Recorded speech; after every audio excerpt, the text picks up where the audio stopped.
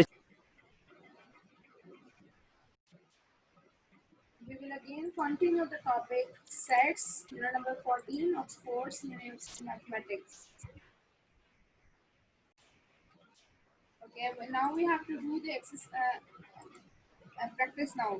Chapter number 14 की practice now 5 अब हम करेंगे. अब basically what is in this practice now? As we have studied yesterday कि हमने Venn diagram के बारे में पढ़ा था कि sets को हम represent करते हैं Venn diagram के थ्रू भी, और उसमें हमने पढ़ा था universal set. Universal set mean the largest set. जो आपके पास सबसे जो भी सेट्स आपको गिवन होते हैं उसमें जो लार्जेस्ट सेट होता है that is the universal set. ठीक है. अब यूनिवर्सल सेट में आपके पास क्या होता है? यूनिवर्सल सेट को जब हम वेन डायग्राम के थ्रू रिप्रेजेंट करते हैं तो they are represented through in the form of rectangle. हम रेक्टेंगल ड्रॉ करते हैं. ठीक है. आज हम पढ़ेंगे आपके पास प्रॉपर सबसेट्स के बारे में. अब what is meant by the proper subsets? Proper subsets क्या होते हैं? Let we have two sets C and D. ठीक है. A B C. C set contains the elements 1 2 3 4 5 6 7 and D set represent have the elements 1 3 5 7, right? Now we have two sets. If all the elements of one set are present in the other set, अगर एक set के element सारे के सारे दूसरे set में present हैं, मौजूद हैं, ठीक है, लेकिन उस दूसरे सेट के but the elements of the second set, all the elements of second set does not lies in the first set, इसका मतलब ये होता है कि वो प्रॉपर सबसेट है. ठीक है. इसको मैं किस तरह से आपको समझाऊंगी. इसको लेट सपोज हम एग्जांपल ले लेते हैं. Let we have two sets A and B. ठीक है. हम सपोज कर लेते हैं हमारे पास टू सेट्स हैं. A हमारे पास है 1 2 3 4. ठीक है. और B आपके पास क्या है? B हम ले लेते हैं 1 2 3 4 5 एंड 6. ठीक है. अब देखें, अब इसमें क्या है आपके पास कि A के जितने भी एलिमेंट्स हैं वो सारे के सारे B में मौजूद हैं. 1 is also present in B. ठीक है. अगर हम इस तरह से इसको शो करें कि ये जो 1 है ये इसके अंदर मौजूद है. ठीक है. ये 2 भी इसके अंदर प्रेजेंट है, राइट. ये 3 भी इसके अंदर मौजूद है और ये 4 भी इसके अंदर मौजूद है. Means all the elements of A के सारे एलिमेंट्स जो हैं वो B में प्रेजेंट हैं. But not all the elements of B are present in A. B के ये 5 और 6 जो हैं ये A में प्रेजेंट नहीं है. जब इस तरह से कंडीशन आती है it means A is the proper subset of B. वो जो जिसके एलिमेंट्स सारे प्रेजेंट होते हैं ना, हम उसको यानी इसमें से आप कह लो कि जो स्मॉलर सेट होता है जिसके अंदर एलिमेंट्स कम होते हैं, वो जो होता है वो दूसरे सेट का सबसेट के प्रॉपर सबसेट कहलाता है. ठीक है. अब इसको लिखने का तरीका क्या है? A is the proper subset का साइन ये होता है इस तरह से. A is the proper subset of B. A is the proper subset of या proper set of B. ठीक है, तो ये आपने इस तरह से करना है. अब अगर मैं कहूँ कि क्या B जो है वो A का सबसेट है, प्रॉपर सबसेट है, तो देखिए B के तो सारे एलिमेंट्स A में मौजूद ही नहीं है. 1 भी है, 2 भी है, 3 भी है, फिर लेकिन 5 और 6 नहीं है. तो इट मीन्स कि ये कंडीशन ही सेटिस्फाई नहीं करती. It means B is not the proper subset of set A. Right, इसी तरह से अब हम इसके सोल्यूशन करेंगे.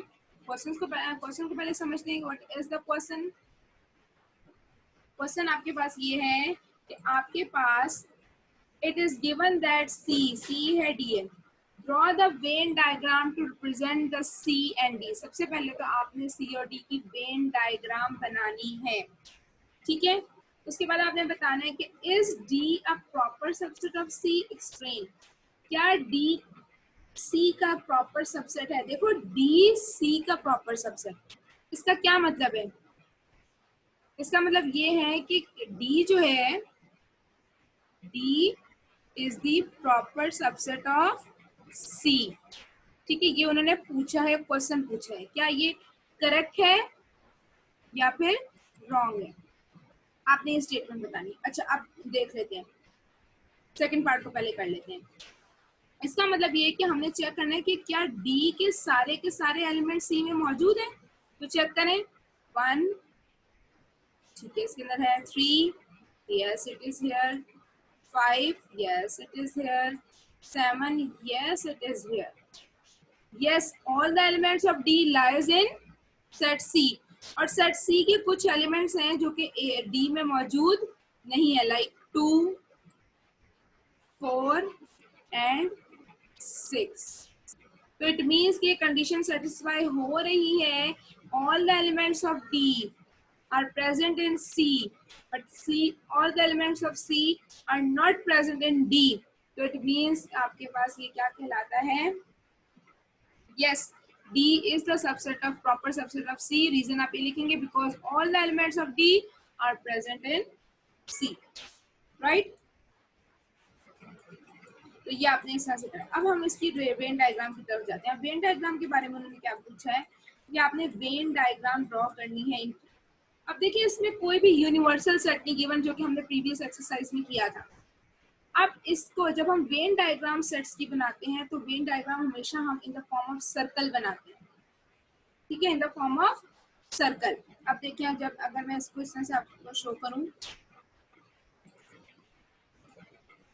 Just wait. ठीक है, हम इन द फॉर्म ऑफ सर्कल जो है वो हम डायग्राम बनाते हैं. ठीक है,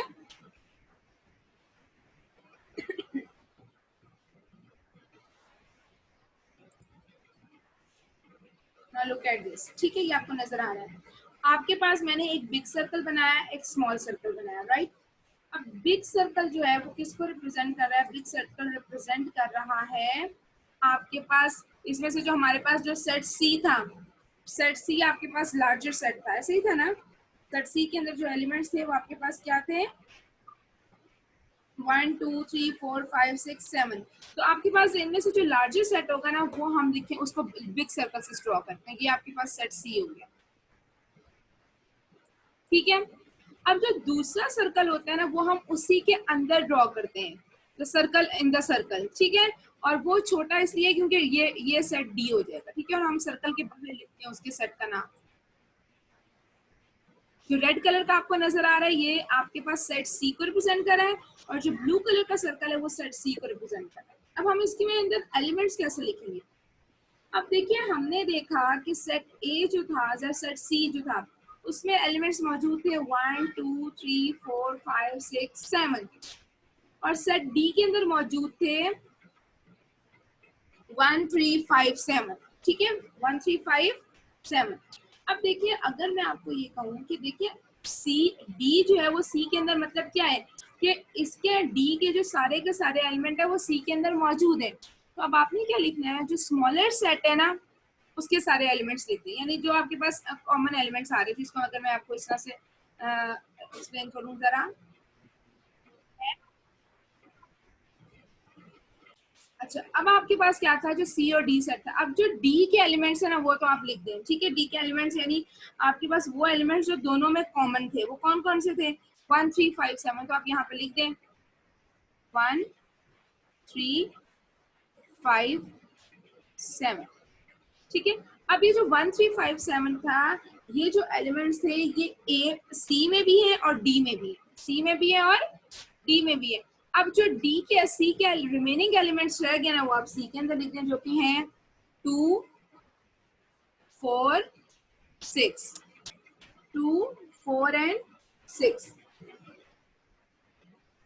ठीक है। तो इट मीन्स 1 2 3 4 5 6 7 ये सारे के सारे एलिमेंट्स हो गए। हम इस तरह से वेन डायग्राम बनाते हैं। दोबारा देख लें, हमारे पास दो सेट्स हों तो हम जो लार्जर सेट होते हैं, अब देखो इसका ये मतलब है, अब इसमें बच्चों के क्वेश्चन ये आते हैं कि ये तो हमने 2 4 6 लिखा है, लेकिन सी में तो 1 से लेकर 7 तक है।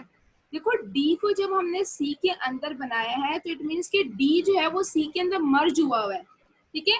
ये जो 1 3 5 7 है ये सी के अंदर ही है।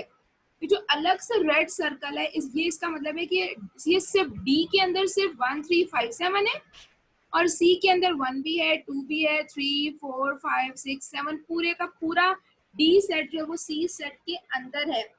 इसी वजह से हम ये भी कहते हैं कि D is the proper subset of सी।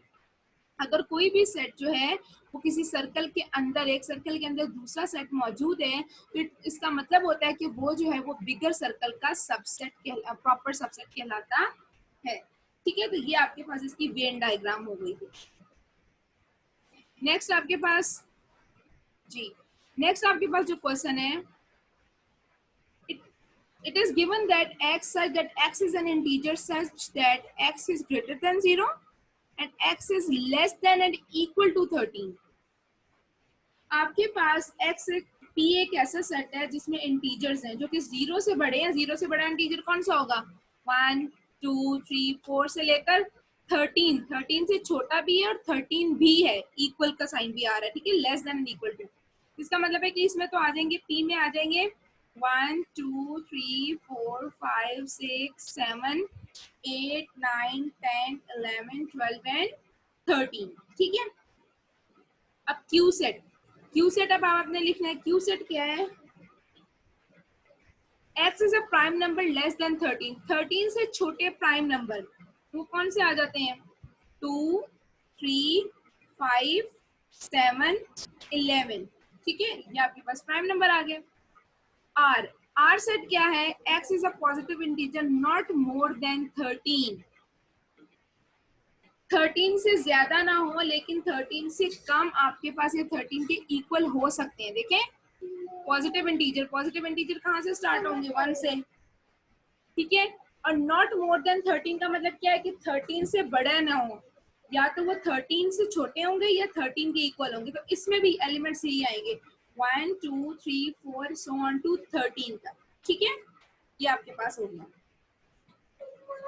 अच्छा, अब उन्होंने ये कहा कि list all the elements of P and, हम इसके सोल्यूशन की तरफ जाते हैं। ये देखें, look at the solution.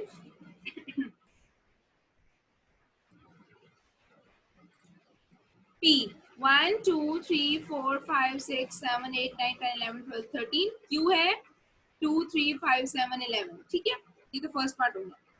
Second में उन्होंने ये पूछा था इस क्या Q जो है वो P का प्रॉपर सबसेट है या फिर P जो है वो Q का प्रॉपर सबसेट है या नहीं है, ठीक है। अब देखें, if I am saying that Q is the proper subset of P, तो इसका ये मतलब है कि Q के सारे एलिमेंट P में होने चाहिए, ऐसा ही है ना। तो लेट्स चेक करते हैं। मतलब उन्होंने ये कहा कि क्या Q P का सबसेट है या प्रॉपर सबसेट है या P Q का है। तो देखिए, आप देख रहे हैं कि Q के सारे एलिमेंट्स P में मौजूद हैं। Q के सारे एलिमेंट्स P में मौजूद है, यानी Q के सारे एलिमेंट्स जो है वो P के अंदर मौजूद है। इसका मतलब है कि Q जो है वो P का प्रॉपर सबसेट है, because every element of Q is in P and Q is not, और Q जो है वो P के इक्वल भी नहीं है, ठीक है। वो मतलब P के सारे एलिमेंट्स Q में मौजूद नहीं है। तो यस, थर्ड पार्ट में उन्होंने ये कहा था कि आप R के सारे एलिमेंट्स लिख दें। तो R में भी वही यही था, 1 से लेकर 13 तक आएंगे। फोर्थ पार्ट ये था कि आप बताएं कि P और R में क्या रिलेशन है दोनों सेट्स में। तो देखिए अगर आप P सेट में देखिए 1 to 13 है और R में भी 1 to 13 है, तो दोनों इक्वल सेट्स कहलाएंगे। तो R and P are equal sets because all the elements of R and P are same, that is R is equal to P, क्योंकि आपके पास R और P दोनों आपके पास इक्वल सेट्स हैं, दोनों के अंदर सेम नंबर ऑफ एलिमेंट्स हैं और सेम नंबर है। ठीक है, 1 to 13 P के अंदर है एंड 1 to 13 ही R के अंदर है, राइट?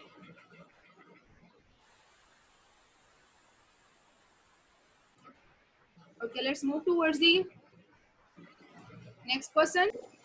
Any नो मैम कोई question? क्वेश्चन नहीं है। Okay, good. Okay, then thank you so much. Have a nice day and blessed day. Allah Hafiz to all of you. Fi aman Allah.